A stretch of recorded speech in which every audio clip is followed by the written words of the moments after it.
title of this video is Employee Attributes. So I'm going to talk to you about what I consider to be the essential attributes of employee, and they're not numerical. You don't put people on curves, and you need to know how to think through these attributes, but it's not about comparing people to each other and putting them on curves.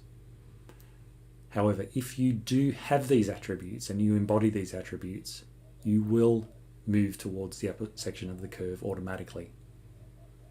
I'm just telling you this as somebody who's managed in state government in the past and somebody who's a lot of experience in hiring and supervising employees. The first thing is about trust. Are you effective? Are you doing the right thing at the right time in the right way? Are you effective and are you efficient? Do you keep your promises? Do you get the job done on time every time? Are you doing the right thing, saying the right thing? Okay, can I trust you? Can I really trust you? Have you got my back? Now, trust takes years to build and seconds to destroy. You can be as showy as you like, but if you don't have trust, I'm not going to be able to work with you very effectively. So that's really important, and you can't really put that on a curve. The second factor is honesty. It's more than not telling a lie. It's no surprises. Now, sometimes you're going to be in a position, particularly as a middle manager, when you've made a promise to somebody and your boss says to you, you have to break your promise to that person. That is a real test for you, because managing is a difficult space, and you're going to be in that position if you learn how to communicate effectively as a leader. Interviews is a real test as well, because you can be tempted to overstate your contribution, to not give as much credit to other people that you've worked with. So there are places and spaces where honesty will be tested throughout your career. But if I trust you and I know that you're honest, I'm going to be able to work with you. But competency really is critical. Now, Engineers Australia have a list of competencies. You can go to their website. The three main ones: knowledge and skills base, engineering application ability, and professional and personal attributes. There are lots of details in that, and you can look through that and see what of those competencies you think you have, and you can also look at what are those competencies that you think you need. What are your areas that you need to work on? What are your weaknesses? What are your blind spots?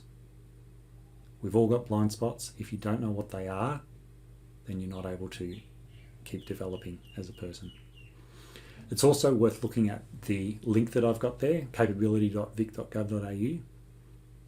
As I said, I worked in state government, and I know that when they interview in state government, they ask interview questions based on those capabilities. So look at those questions and compare them to the engineering competencies. There are 80 capabilities broken up into different sections. You'll get a lot of good information from there, also in terms of self-reflection. So trust, honesty, and competency. What else?